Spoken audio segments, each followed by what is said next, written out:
Halo koncoku, Den Alur di sini dan ini alur cerita anime Fugoshoku Kanteishi ga Jitsu wa Saikyo Data. Sebelum lanjut ke videonya, bantu channel ini dengan cara like, komen, share dan subscribe. Kalau sudah terima kasih.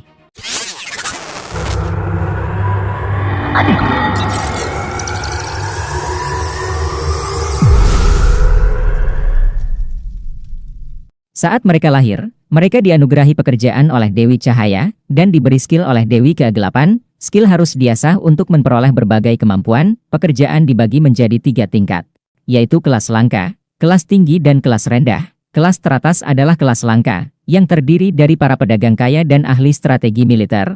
Namun hanya terdiri dari beberapa orang saja. Kelas tinggi terdiri dari pemain pedang dan penyihir para petarung, dan kelas rendah berbaring di bagian paling bawah, yang terdiri dari orang-orang tanpa kemampuan bertarung, seperti petani atau penilai. Dalam banyak kasus, pekerjaan diwarisi oleh orang tua.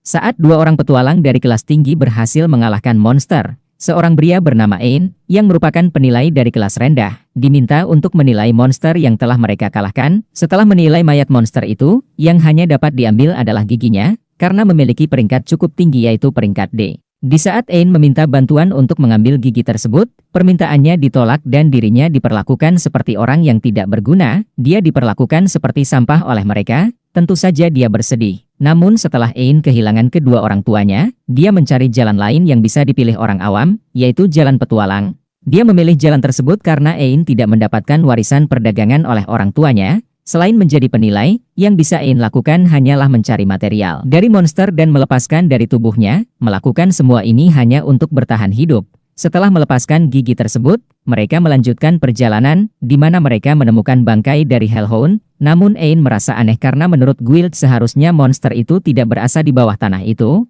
Tentu saja mereka tidak mendengar Ain dan tetap menyuruh Ain melakukan pekerjaannya. Saat melakukannya, Zoid menemukan bangkai Hellhound lagi, di mana Ain makin merasa aneh. Ditambah jalur yang ada tidak didaftar di peta, Ain meminta agar mereka keluar dari sana. Namun Zoid tak peduli dan menyuruh Ain keluar sendiri. Zoid yang begitu karena jika Hellhound dijual harganya cukup tinggi. Zoid berkata kalau Ain ingin pergi, dirinya akan dipecat dan juga dia tidak mendapatkan keuntungan dari pertualangan mereka. Mau tidak mau Ain terus mengikuti Zoid, karena sebelumnya tidak ada party yang mau menerima dirinya. Ain yang terus ikut karena dia sangat membutuhkan uang dan pekerjaan. Perjalanan terus dilanjutkan hingga mereka menemukan bangkai Hellhound yang begitu banyak. Bagi Zoid itu merupakan harta karun, namun mereka juga melihat Hellhound yang masih hidup dengan jumlah yang banyak. Bangkau Hellhound yang mereka lihat dari tadi, ternyata berasal dari kelompok yang saling bertarung satu sama lain. Dengan jumlah sebanyak itu, mereka tidak bisa mengalahkan monster-monster itu. Melarikan diri pun pasti sia-sia. Zoid menyuruh Jolin untuk memberi Ain mantra pelumpuh. Kemudian mereka kabur dengan menumbalkan Ain. Setelahnya Ain mendapatkan serangan dan ketika efek pelumpuh hilang Ain sekuat tenaga kabur dari sana. Namun Zoid dan Jolin telah memblokir jalan hingga Ain harus mencari jalan lain untuk Ain kabur. Di mana Ain hanya menemukan jalan menuju jurang. Ain tidak punya pilihan, mau maju ataupun mundur. Dia akan sama-sama mati. Ain yang memilih menjadi petualang untuk bertahan hidup, namun malah berakhir seperti ini. Daripada mati dimakan monster, Ain memilih mati dengan terjun langsung ke jurang. Setelah terjatuh, datang seorang wanita memberi Ain sebuah kecupan, hingga ketika Ain terbangun, Ain menyadari dirinya belum mati dan juga semua lukanya telah sembuh. Ain jatuh di bawah pohon dan tempat yang aneh. Ain juga menemukan air yang mana itu adalah ramuan penyembuh peringkat es dari Yggdrasil, dan juga pohon suci yang menghasilkan mana tak terbatas. Dahulu kala ada Yggdrasil di dunia itu, yang mana energi magis yang mereka gunakan, dihasilkan di dalam tubuh mereka dengan menyerap mana dari atmosfer. Yggdrasil adalah tempat mana diproduksi. Yggdrasil dikatakan telah layu dan tidak ada lagi. Meski menghilang, entah bagaimana mana tetap ada. Para ahli menyimpulkan mungkin Yggdrasil ada di tempat lain. Karena itu pencarian berskala besar dilakukan. Namun dimanapun mereka mencari di permukaan Yggdrasil tidak ditemukan. Tentu saja mereka tidak menemukannya, karena Yggdrasil berada jauh di bawah tanah. Setelah berterima kasih kepada pohon suci, Ain pergi dari sana, dan bertekad untuk bertahan hidup dengan kemampuannya. Namun tak lama setelah keluar dari Yggdrasil, Ain diserang bertubi-tubi oleh monster peringkat es. Saat akan dibunuh Ain, monster itu terhenti di mana ternyata si monster ketakutan. Karena di belakang dirinya terdapat raja beruang peringkat es yang langsung membunuh monster tersebut. Di sana juga Ain menjadi salah satu incaran si beruang. Ein juga harus terluka di bagian matanya, dan ketika ada dimakan, beruang tersebut mati, yang mana seserong telah menyelamatkan Ein atas perintah seseorang. Kemudian Ein kembali lagi ke Yggdrasil dengan luka yang telah sembuh, dan juga mata yang berbeda. Wanita tadi pun juga ada di sana dan juga orang yang menyelamatkan Ein. Dua elf itu bernama Yuri dan Ursula.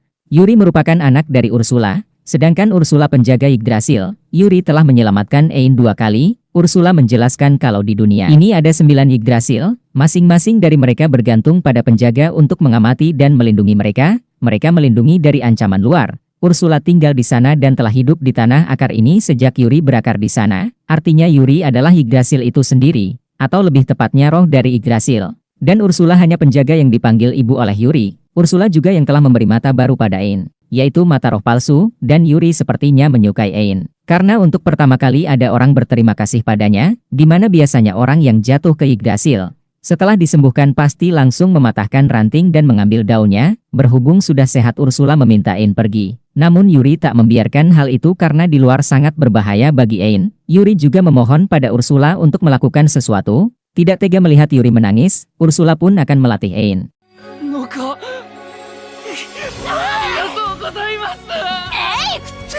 Kemudian mereka pergi ke dungeon, di mana Ursula akan melatih Ein di pertempuran sesungguhnya, agar dia bisa lebih kuat dengan cepat. Dengan mata barunya ruang gelap bisa jadi terang dengan kekuatan mata tersebut. Ein diminta melawan monster yang sempat memotong kupingnya. Tentu saja Ein ragu akan menang karena yang akan dilawan adalah monster rang S. Ursula meminta Ein menilai monster itu dengan mata rohnya, namun setelah melakukannya, kuping Ein kembali kepotong. Ursula membawa air penyembuh, yang mana walaupun tenti Ein tercabik-cabik, Ursula akan terus menyembuhkannya. Kembali Ein mencoba menilai, namun Ein menilai gerakan dari sang monster. Hingga Ein pun mengerti, di mana dia berhasil menghindari serangan tersebut.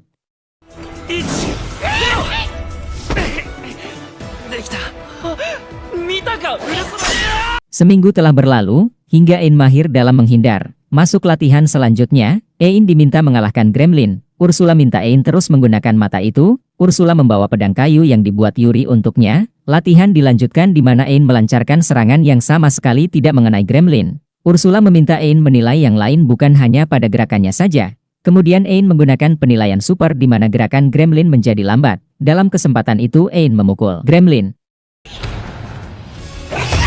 Hanya sekali pukul membuat dampak yang besar. Ein melakukan serangan balik pada kecepatan yang menghasilkan tenaga yang cukup besar.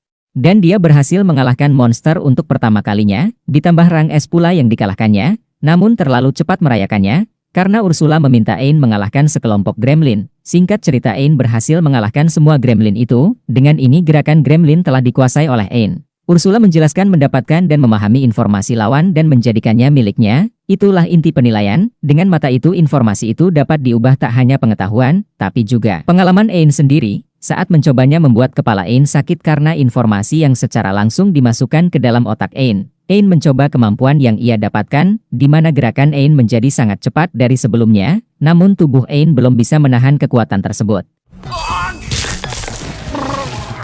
Karena ingin cepat menguasai, Ein terus berlatih kecepatannya.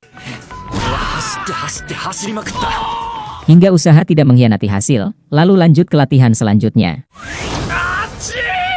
Di mana Ein diminta untuk melakukan pembatalan mantra sihir. Dengan kata lain, ini adalah kemampuan untuk membatalkan mantra yang hanya dengan memikirkannya. Ein diminta untuk menilai Ursula. Untuk pertama kali tentu saja tidak berjalan dengan lancar, namun Ein mendapatkan mantra pembatalan. Setelah 5 pelatihan, Ein selalu kekurangan mana karena memang dia bukan penyihir. Namun Yuri selalu memulihkan mananya dan memperbaiki kapasitas mananya. Setengah bulan pun berlalu, kini Ein dapat melepaskan ribuan verbal sekaligus, tapi juga mantra tingkat menegah. Dengan kemampuan yang sekarang, Ein rasa dirinya cukup kuat untuk pergi keluar sendirian. Namun sebelum itu Ursula meminta Ein melakukan pertarungan balas dendam, yaitu bertarung melawan beruang itu. Kemudian pertarungan pun dimulai. Ein melakukan semua yang telah dipelajarinya, hingga Ein pun dapat mengalahkan beruang itu.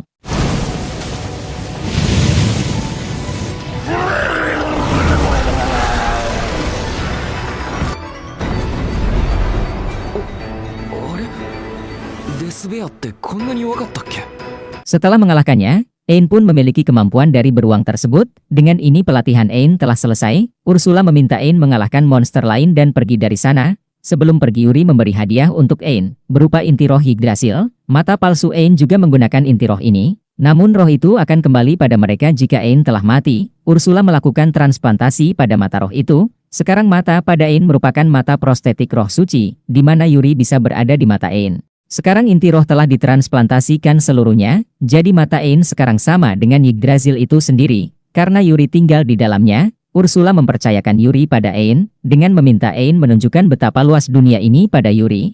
Ia juga memberi Ain sebuah sihir ruang penyimpanan tak terbatas di tangan Ain, serta sebuah pedang roh yang ia buat menggunakan bahan yang disediakan Yuri. Sebelum memberikan itu Ursula melukai mata milik Ain, dan dia memasukkan batu sage ke dalam mulutnya. Seketika mata Ain berubah, di mana itu adalah alat yang menghubungkan kesadaran Ain pada Ursula. Dengan itu mereka bisa berkomunikasi kapan saja, dan membuat Ursula melihat apa yang Ain lihat.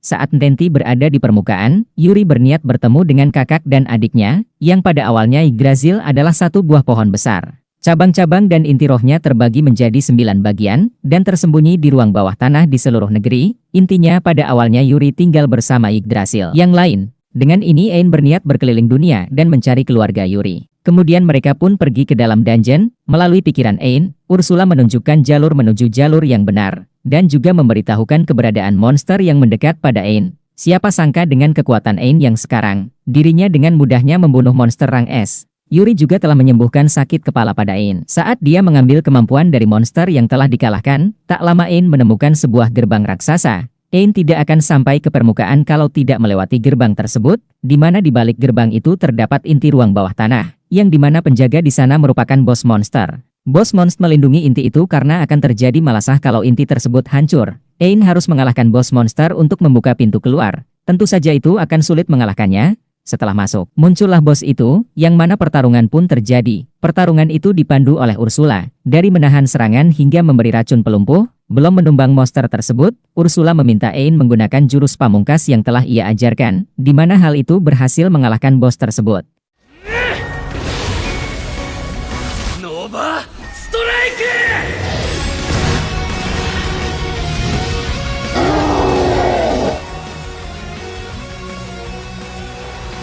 Yuri no okage da! Tentu saja Ain langsung mengambil kekuatan dari bos monster. Ursula datang ke sana untuk memastikan inti ruang bawah tanah, di mana inti itu sama seperti inti roh, yang bisa meningkatkan mata Ain. Setelah ditingkatkan level mata Ain naik menjadi level 2, jika Ain terus mengalahkan bos monster dan menyerap inti ruang bawah tanah, dirinya akan menjadi lebih kuat lagi. Saat keluar gerbang, gerbang tertutup dengan sendirinya yang membuat Ain tidak dapat kembali ke sana lagi. Itu dikarenakan intinya telah menghilang. Jadi rute ke Yggdrasil tertutup. Saat ini lubang tempat Ain terjatuh juga telah tertutup. Dengan ini tak akan ada lagi yang datang ke Yggdrasil.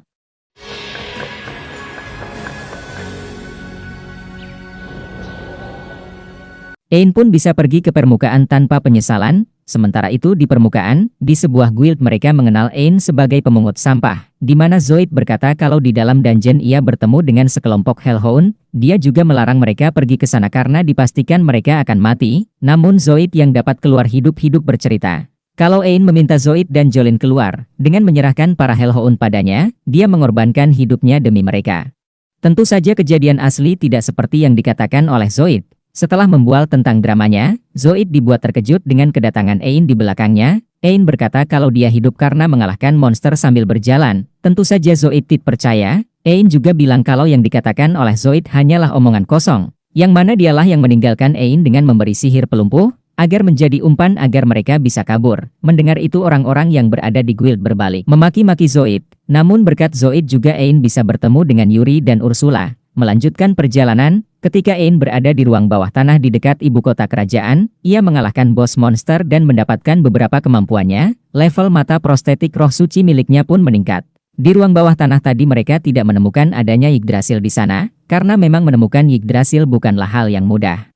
Saat berjalan mereka menemukan seseorang tengah diserang monster. Lantas Ain datang bak pahlawan yang memberantas semua monster-monster itu, di mana Ain tak sengaja telah menyelamatkan seorang tuan putri dari negara ini, yang bernama Claudia von Gaetanega, dan seorang ketua guild perdagangan yaitu Jesper. Kemudian di kediaman Claudia dirinya berterima kasih pada Ain telah menyelamatkannya dan anggotanya. Claudia menganggap Ain adalah pahlawannya, dia juga meminta Ain menikah dengannya. Namun, Yuri dengan keberaniannya mengatakan kalau dia adalah pasangan Ain, tapi Claudia tak masalah kalau harus menjadi yang kedua. Kemudian Jasper membawa mereka ke ruang hartanya, di mana dia ternyata tahu kalau mata Ain adalah inti roh. Dia juga menjelaskan kalau Yggdrasil yang pernah ada di permukaan karena bencana yang disebabkan oleh Raja Iblis Mictoran, yang mencari kehancuran dunia. Untuk menyegelnya, dia mengerahkan seluruh kekuatannya. Hanya menyisakan inti roh dan layu, jadi alasan hilangnya Yggdrasil di permukaan adalah untuk menyegel Raja Iblis. Sudah lama Jasper mencari inti roh itu, yang membuatnya tepikat hingga mengajak Ain untuk menikah. Batang ketemu batang ini, Ursula berkata mungkin Jasper mengetahui banyak informasi tentang Yggdrasil. Namun Ain menolak yang hanya meminta untuk berteman saja. Jasper mengetahui informasi tentang inti roh lain, yang berada di area berbahaya. Ain meminta Jasper ikut dengannya yang mungkin mereka akan mendapatkan inti roh lainnya. Dengan senang hati Jasper mengatur jadwal mereka.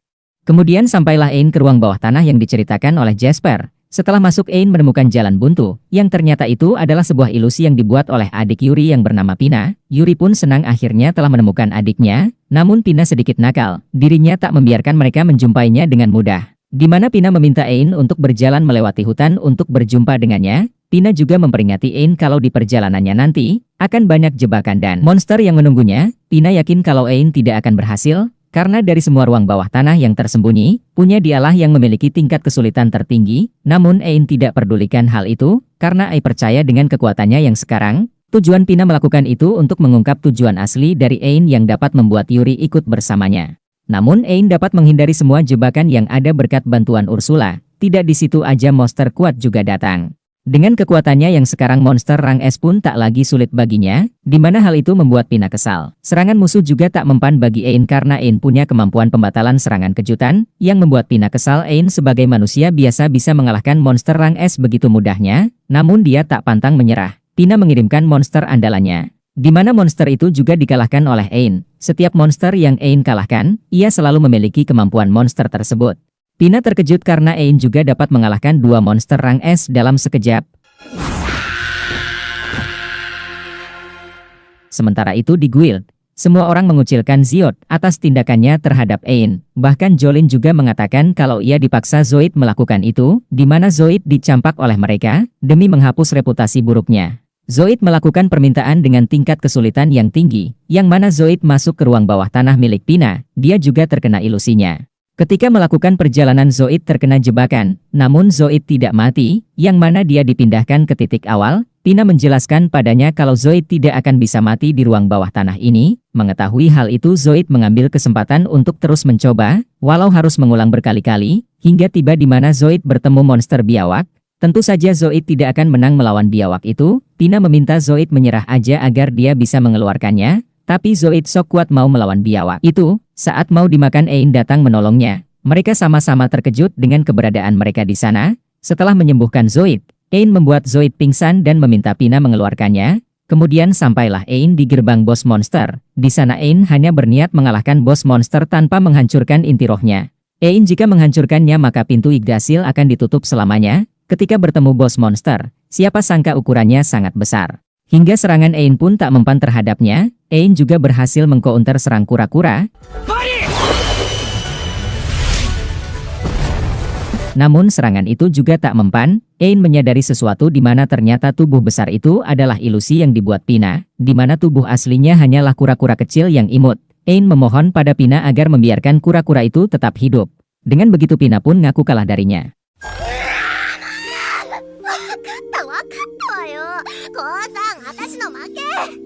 Setelah itu Yuri dan Pina pun bertemu. Pina yang merasa bosan berada di bawah tanah terus. Ia meminta Ain membawanya bersamanya. Dia juga akan memberikan inti roh miliknya. Ternyata kura-kura tadi merupakan penjaga Pina. Dia juga adalah putri binatang genbu bernama Kurohime. Di depan Kurohime, Ursula sangat hormat.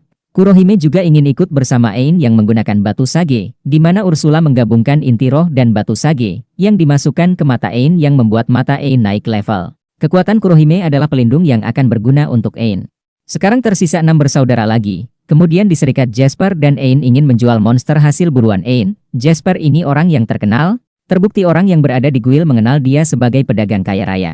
Setelah melihat kartu serikat Ain, pengurus serikat terkejut dengan peringkat Ain yang rendah ditambah pekerjaannya sebagai penilai. Dia yakin kalau Jasper telah ditipu, walau Ain telah menunjukkan hasil buruannya, mereka tetap tak percaya hingga menduga Ain mencuri monster. Monster itu, Guild Master pun harus turun untuk menenangkan keributan ini. Guild Master bernama Megan. Setelah menilai item-item itu dengan mata kebenaran, terlihatlah kalau itu semua asli. Pelayan serikat pun meminta maaf atas tuduhannya. Megan juga seperti akan berada di pihak Ain. Lalu Jasper juga meminta Ain untuk menyerahkan sisa item dari menyelesaikan ruang bawah tanah tersembunyi. Seketika satu ruangan menjadi heboh setelah mendengarnya.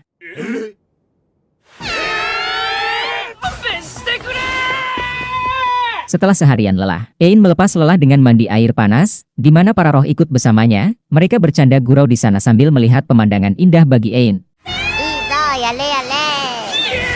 Di sana Kurohime mengatakan kalau mereka bukan 6 bersaudara melainkan 7. Walau dikatakan Yggdrasil ada yang layu bukan berarti inti roh benar-benar hancur. Kemungkinan yang 7 masih hidup. Kakak tertua mereka bernama Ehidona, seharusnya masih hidup di suatu tempat bersama penjaganya. Meskipun Ehidona yang masih hilang, mereka tidak tahu ruang bawah tanah yang tersisa. Meski begitu Ain tak akan menyerah untuk mencari saudara-saudara Yuri. Keesokan harinya Megan mendatangi Ain, di mana dia meminta Ain ikut secara resmi dalam perburuan Behemoth rang SS. Behemoth sendiri merupakan salah satu naga kuno kuat yang diciptakan oleh Raja Iblis Mictoran. Setelah Raja Iblis disegel, dia menghilang. Namun untuk beberapa alasan dia muncul kembali baru-baru ini dengan menyerang para pedagang dan barang dagangan mereka.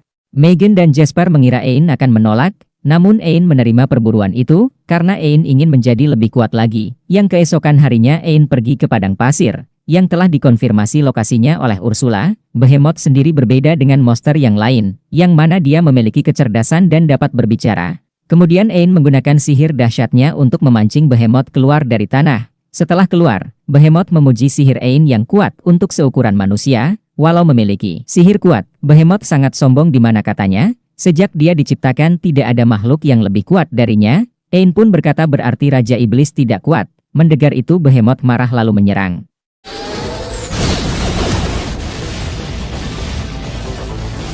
Terjadi pertarungan hebat. Ain dengan kecepatan yang ia miliki, berhasil memutuskan lengan Behemoth, namun hal itu belum cukup mengalahkannya. Dia masuk ke dalam tanah untuk membingungkan Ain. Ketika muncul Behemoth langsung memakan Ain, namun tiba-tiba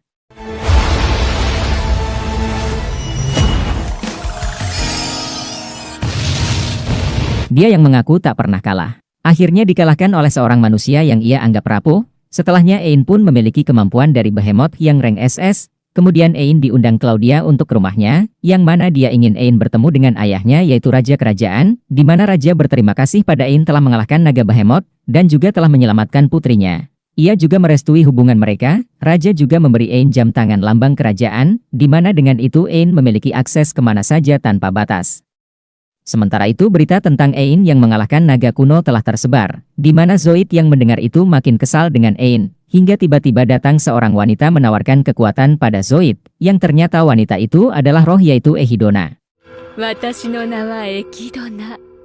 精霊でございます。